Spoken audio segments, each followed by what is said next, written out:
I somehow messed up the audio again. I just did an episode with Clare Lopez.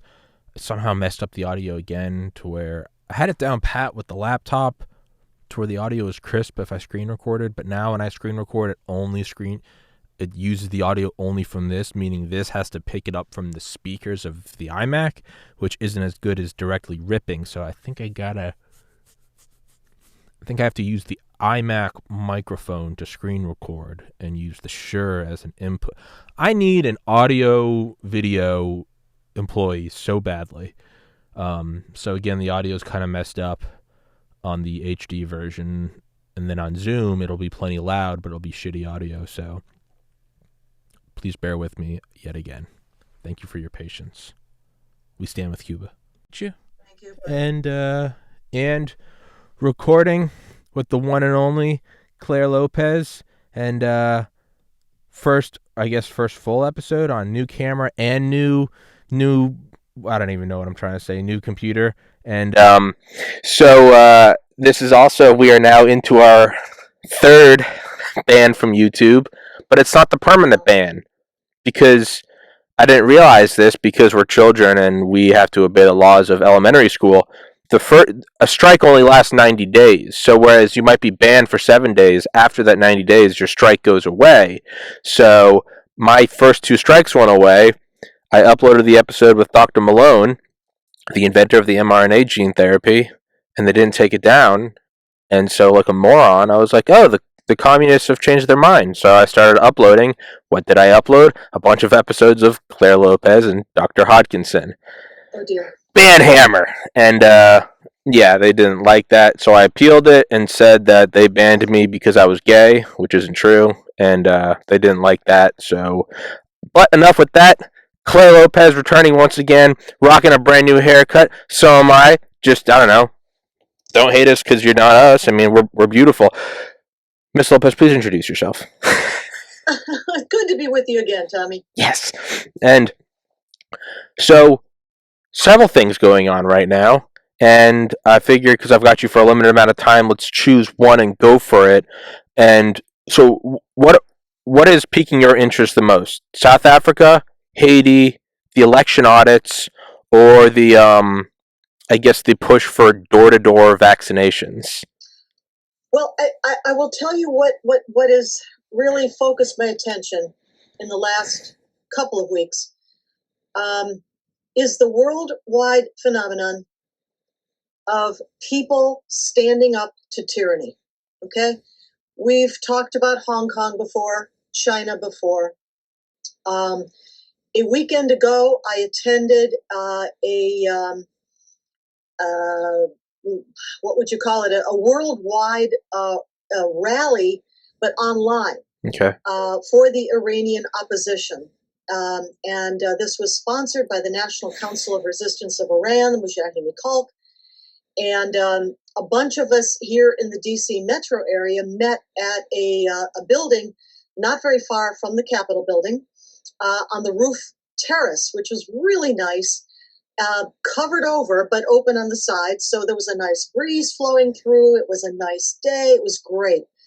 And there was a great big jumbo screen on which we watched all the proceedings, which included the keynote address from the president-elect of the NCRI. This is Madame Rajavi. And the group has their headquarters in Albania and another headquarters outside of Paris in France. And speaking on the program, which went all day, were many, many Americans, politicians from both sides of the aisle. Former Secretary of State Mike Pompeo spoke. Texas Senator Ted Cruz spoke. Democrat Senator Bob Menendez spoke. I could go on, but including also senior political leadership from Western European countries and elsewhere around the world. It was quite the event. But what really got my attention on that program, and this gets to the point here, is that they had featured, I don't know, at least a couple dozen small little video vignettes recorded by Iranian people from inside Iran. And of course they had masks and they were covered so their identity would be disguised. But every one of them was speaking against the Tehran regime of the mullahs and in favor of the Iranian dissidents, the Iranian opposition, to overthrow that dictatorial regime, knowing that that regime would try to track them down, and if they found them, they'd be killed. Mm-hmm. They knew that. But one after the other, they spoke, and we had, they were speaking in Farsi, so there were, English subtitles, so we could see what they were saying and all. So that really, really made an impression on me. And then, of course, much more recently, just this past weekend, the people of Cuba taken to the streets. And again, what are they in the streets for? We listen to their chants and we look at their banners and their signs, and they're saying freedom. They're saying libertad. They're saying no tenemos miedo. We're not afraid. They're saying down with the dictators, end to communism, end, to the regime. And so these three, I'll just, name those three right there. Kind of that confluence just really has caught my attention. That's beautiful. There does seem to be, I saw a little like a meme the other day that in the way that only memes can, and if this isn't the perfect example of this podcast, a beautiful, intelligent description of Worldwide Revolution by Clare Lopez, followed by me talking about memes. But there was a meme that, in a way that only memes can, encapsulated an idea that I've been trying to put into words for a long time. And it was a pie chart, and it said what they want you to think, and it's like 90%, and it says communism, and 1% it says freedom lovers. It doesn't even say America, it just says freedom lovers. And it said what the reality is, and it's the same pie chart, and it's I'm butchering it. What they want you to think the internet is. Pie chart, 90% communism, 10% freedom lovers. What it really is: 10% freedom lovers, 1% communism, 89% bots. Here's the other thing. In each of these places that I've named, in particular, we're seeing it in Cuba, very open and widespread. The people in the streets are flying, yes, the Cuban flag. They're also flying the American flag. Oh, yeah, no, just like Hong Kong. Yeah, they're flying the American flag. Why? Because for these people, not for all these spoiled, pampered, overpaid athletes, that turn their backs and take a knee during the singing of the national anthem at sporting events. No, these people look to the American flag as an inspiration of a place for freedom and opportunity. That's what they see. And then, what a slap in the face of the freedom fighters. Probably heard, many of your audience probably heard the Secretary of the Department of Homeland Security, Alejandro Mayorkas, who basically just said, don't come here. You're fleeing tyranny and communism. We don't want you. But the southern border with Mexico just come on in. Anybody who wants to come across illegally, just so long as you're not a freedom-loving, democracy-loving, refugee fleeing from communism. Yeah, no, I saw that yesterday. I mean, how disgusting, right? It would almost be a little less disgusting if, like, a staunch, like, pro-strong border Republican came out and said, you can't come either. Like, I wouldn't agree with that, but at least it would, like, kind of fall in line and be like, all right, I mean, I don't agree with that at all, but at least you're kind of... No, the idea of, like, come on in, like, borders open, this is the land of the free. All right, I think when they do that, I think they're bringing in voting cattle to secure the next election. But sure, let's give them let's say that you're actually for come on in. Why doesn't it uphold to Cuba? Is it because that goes to these people will risk their lives and they'll get on rafts made of old tires to come here? Why? Are they freeing their Michael Moore? I think I saw some tweet and he goes, these poor people rioting. I guess they've never seen Michael Moore's award-winning documentary on their world-class healthcare and literacy programs. Like, you gotta wonder what that is. Well, why is it? Is that all optics? Is that the secretary is truly just a horrible communist piece of shit? What do you think that is? Well, the other thing I'll mention here, sure. I'm thinking about this as you're talking, is that there are now demonstrations popping up all over the United States certainly as one would expect in Florida, and especially southern Florida. And, some of our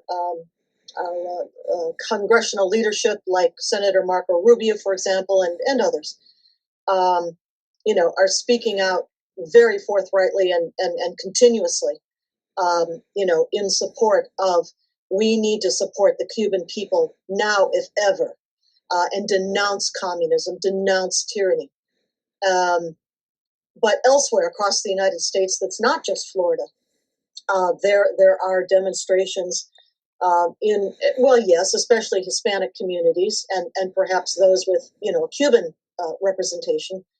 But this is not confined, just to a Republican Cuban Sure. minority population somewhere in southern Florida. That's not what it's about. People across America see this, and they realize what those people are fighting for.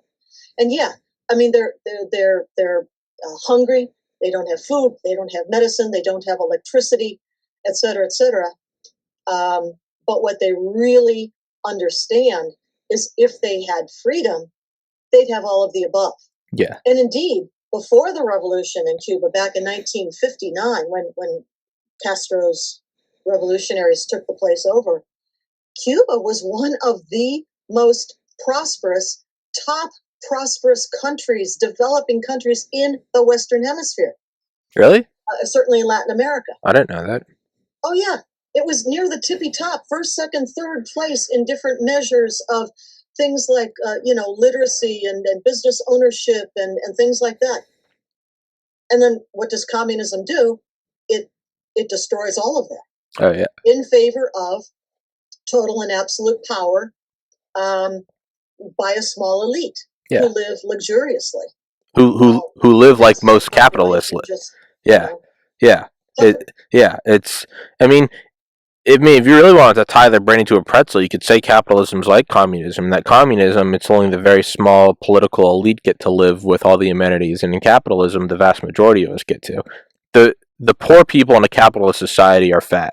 Like, that says everything you need to know, that this system is better. And I saw something last night that, again, sort of in that line of just like how it just destroys these areas. Just communism, I mean, it's a cancerous cell. It's an ember landing in a dry field in terms of potential, and that it just eviscerates everything, and then it searches for a new field to turn to ash because that last one wasn't a real fire. San Francisco, Target announced yesterday that they're going to close their stores starting at 6 p.m., which is completely uncompetitive with, because these were 24-hour like super Targets, not like the little tiny, like the big Walmart competitors, which are obviously 24-hour super centers. Target is shutting down their stores in San Francisco, in the San Francisco city limits, by 6 p.m. because it's the only way they can offset looting, because the police will not prosecute anyone that steals $950 or less worth of material. Well, and many other stores and chains of stores like a Walgreens, they're just pulling out completely. They're closing a dozen more of their locations in places like San Francisco and elsewhere in California. They can't take the loss, the loss from stealing. It's absolutely insane. To pivot, what do you think? What do you think about the election audits going on right now? And as I always say ad nauseum on this podcast, I try to be the devil's advocate, and I try to be aware of myself, because I'm very clearly American. I'm very openly pro-Trump. I'm very open towards what I believe is the election was usurped. It was stolen. I think COVID is a bioweapon. I try to be aware of, no matter how dead set I am on these, I was also for 4 years dead set on being a doctor, no matter what, till the end of time. And then that memory is so far in the rearview mirror. It's just like, oh, that was a little blip. I want to be a graphic designer forever. Never do anything else. That's what I want to do. Forget medicine, graphic design. Now I use the iPad that I did graphic design on as a mouse pad. What is the mouse pad for? It's for a podcast. And now I'm sure I want to do a podcast forever. Knock on wood. I try to be aware that just because I believe it at this moment in time doesn't necessarily mean it's true. So I'm trying to step outside of that. What do these audits point to, is there anything actually going to happen, or is this just going to be another, okay, well, sure, it came from a lab, but whatever, it's done now? Is this going to be something where maybe some people concede that some fraud or manipulation went on, but it's over, you stupid Trump tard? What do you think? Well, I know that there was a press announcement this morning from Arizona, and unfortunately, I am just so slammed, I wasn't able to see it, so I'm not quite sure what was said in that press conference. But it's my understanding, anyway, that the Maricopa County, Arizona audit is going to go through one last recount of the ballots, that is, of the paper ballots, one by one by one, just to get one last confirmation of good numbers, how many there are, how many there were certified to have been. And then when they finish that, I understand also they're still trying to get physical control of servers and tabulator machines, and that it's been very difficult. They've had to resort to a subpoena, to legal action to get those, even though there's been a judge's ruling in their favor that they should be turned over to them, to the Cyber Ninjas, this private firm that has been contracted to run the Maricopa County audit. So it seems to me that at least this is going to take some time longer. We're probably looking at least into August. But we've already had an announcement from, I think it's the president of the Arizona State Senate, if I've got that title right. But in any case, the announcement was to the effect that the numbers of ballots counted that would be in the second count, now pending the third, but the second count, that number does not match the number certified after the November 2020 election. So there's a discrepancy there in the number. Part of the reason probably that they're going to a third ballot count. But what this means is the indication is at least that there are very, very serious discrepancies. I think we'll hear about those certainly in weeks to come. But in the meantime, what else is significant is that other states seem to be following, or at least counties of other states, seem to be following in Arizona's footsteps, in Georgia, in Pennsylvania. So stay tuned, I guess. Yes, I think it was DeKalb or Fulton. I should know. I lived there for 15 Fulton years. County, Georgia. Yeah. Yeah, where they're showing that, like a forensic audit where they're showing, hey, in this area it says that like 100 out of 100 of these, like this little packet of, and it was 100 is for Biden, and they went through it and they found, mathematically just they found that even if it wasn't in the majority of Trump, it wasn't like 1 or 2, it was actually, 42 was for Trump. Sure, Biden still got 58 in that 100 ballot packet. But that is not statistical variation. That's saying he got 100. That's the difference between getting a 100 on a test and getting a 58, all right? One gets you in a medical school, one gets you in taking summer courses. It's very, very different.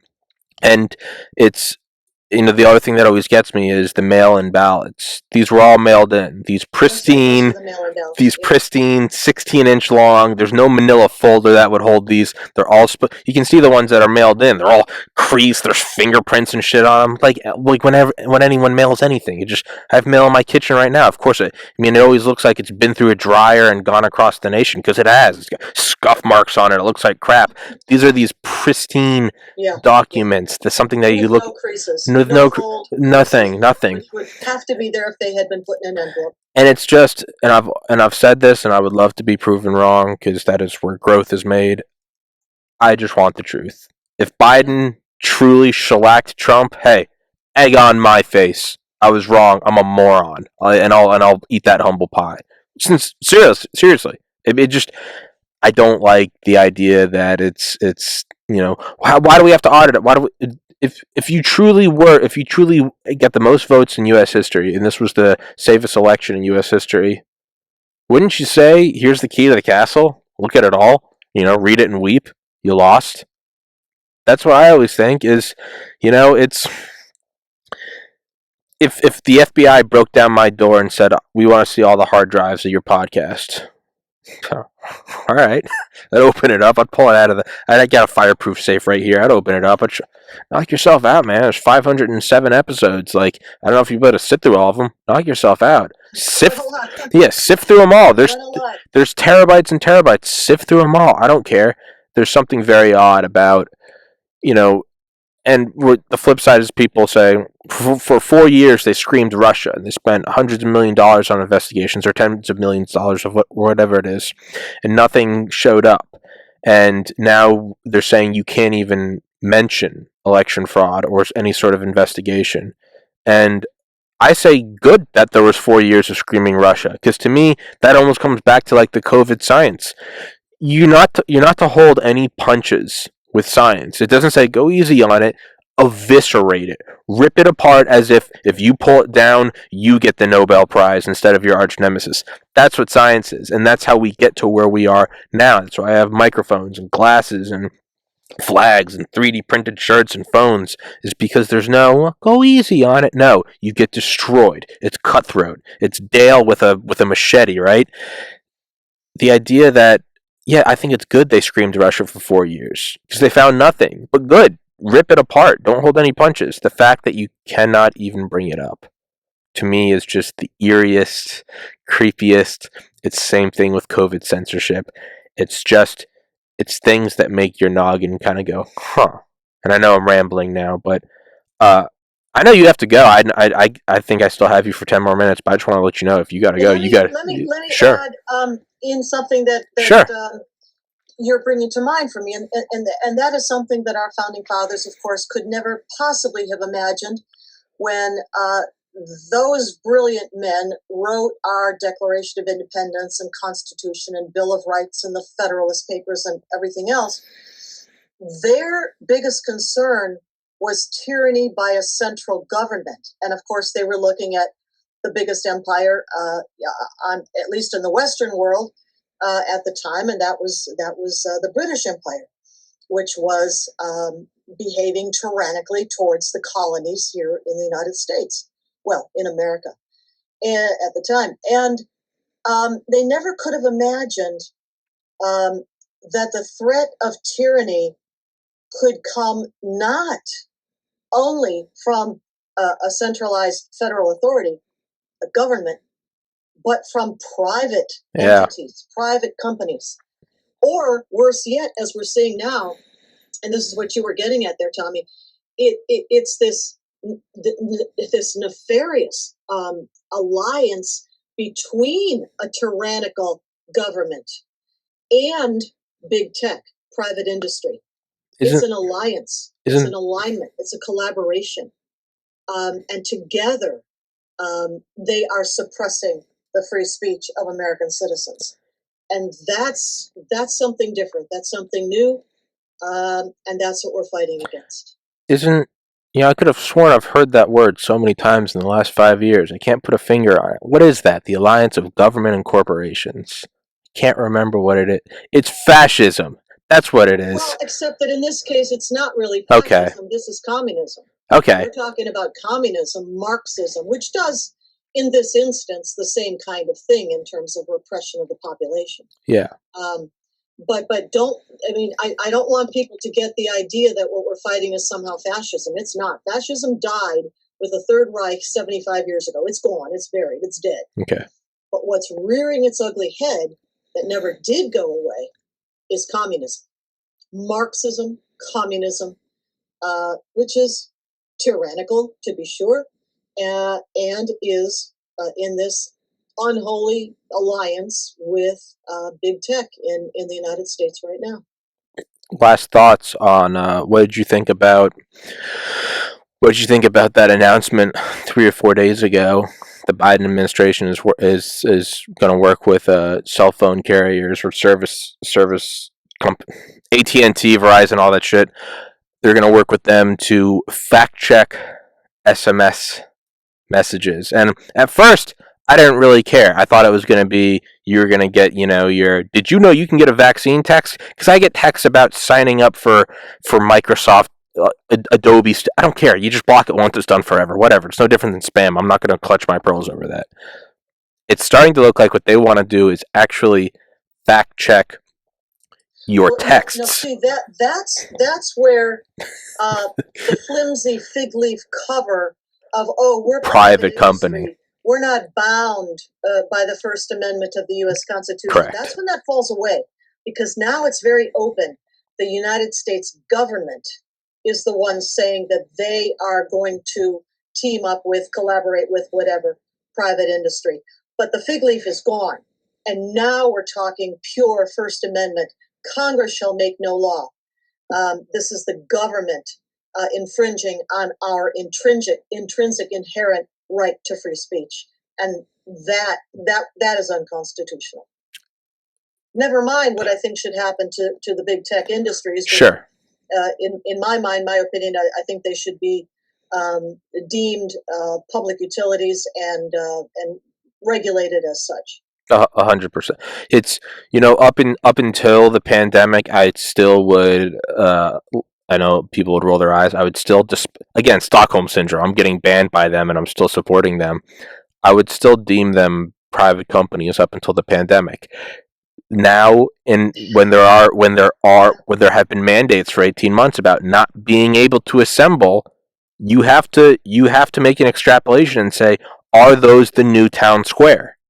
If we're going to, you can't knock something down and not replace it. If we're going to say we can't get together because there's this horrible disease in which 1 in 10,000 people die from, okay, I'll take that bullshit. There has to be a new town square. There's a new soapbox, and yeah, I would agree with you. This is the new town square, and needs to be viewed as such and legally treated as such. I mean, I think we're in a new technological era, obviously, but our legal framework hasn't kept up, and people are just kind of now beginning to realize that something needs to be done. It's, I think we'll end it with this. I saw something. I think it was Brett Weinstein. No, the other one, Eric Weinstein, tweeted about Biden, the administration wanting to fact check your private SMSs between. For everyone listening, what that means is, like, for right now, when I upload something on Facebook about ivermectin and it gets taken down, and I get the little red triangle with the exclamation mark that says this has been taken down because it's been cited as misinformation by independent fact checkers. You can almost see the little Hitler mustache when they say that. Is what they're proposing is something along the lines of, is I text Claire and I go, I had Robert Malone on. Claire, just check out this episode. It's the inventor of the mRNA vaccine, and he says if you're under 50, you shouldn't get it. The text, it would be like if your phone was on airplane mode. It would say not delivered. See the facts about COVID-19. Yeah. So Eric Weinstein tweeted, "This is insane." It's also illegal. It's also illegal. Eric Weinstein, no conservative himself, came out and said that, and someone replied to him, and this is what we'll end it on. Someone replied to it, good, because there are people spreading anti-vax misinformation, and he replied to that, and the moment those people are not free to do that, we will have finally brought hell to earth. And to me, that held all the weight. It was the most beautiful statement. Yes, he completely agreed. He didn't say it wasn't. He goes, "You're right. It's anti-vax misinformation. Said it for what it is. It's people saying that it's 5G, nano robots, whatever. And the second they are not free to do that is when the communist anthem blares, and we've done it, brothers. We've done it. And to me, that's disgusting, and I'd rather die than give in to that. So we're going to keep doing episodes, and I'm reaching out to some bigger guests that I hope I can come back with a bigger middle finger than ever after getting suspended. I take the suspensions with pride. I got them. I got 3. It's Pokemon. You got to collect them all. Clare Lopez. I'll put your Twitter in the description. Follow her. She's awesome. If you can't tell, I love her. And sure. Yeah. Make one more little plug before we go. I'm free. I'm free for hours. You can stay as long as you want. I am the one with the yeah. Let me add a little plug in here, and that is we've often talked about, well, where can you find me and follow me, and I've named places like the United West and the Citizens Commission United. on National Security. And I've talked about Jamie Glazoff and the David Horowitz Freedom Center, Glazoff Gang, Front Page Magazine, as well as at Clare Lopez on Twitter, also Facebook. I'm on Telegram now. Lopez Liberty could use a few more followers there. Telegram, Okay. Lopez Liberty. Noted. But one more. If you would like to get all the information and the videos I do at American Truth Project with Barry Nussbaum, you can text my name, Lopez, Lopez, to the number 88202. 88202. Text that to that number, Lopez, Lopez, and you will get all the free videos and other information from American Truth Project. But no, you won't be bombarded. Maybe a couple a week, and that's all. If you could, because I have the attention span of a squirrel, can you send me and I have people do this all the time. Can you just send me one block text with all your links, and then I will just that's a good idea. I will copy it. Yeah, because Okay. I know some people really want to push one, like you said, Telegram. Some people are like, can you? And I forget to do it. And so if you could, Dale does it. All the authors do it. Here's where you copy paste it. I'll put it in the description, and it will stay there for every video you do. Sounds good. Thank you. I'll do that. Beautiful. Clare Lopez, thank you so much for coming on. God bless America. God bless freedom. In the end, freedom will always win because, as Clare said, a tyrannical society or a tyrannical system cannot survive because that's not what people inherently desire. I believe we will come out of this. It's not going to be easy, but with the grace of God and the grace of human spirit and a little bit of elbow grease, I think we'll be just fine. Thank you. God bless, Clare. Take care. Bye-bye.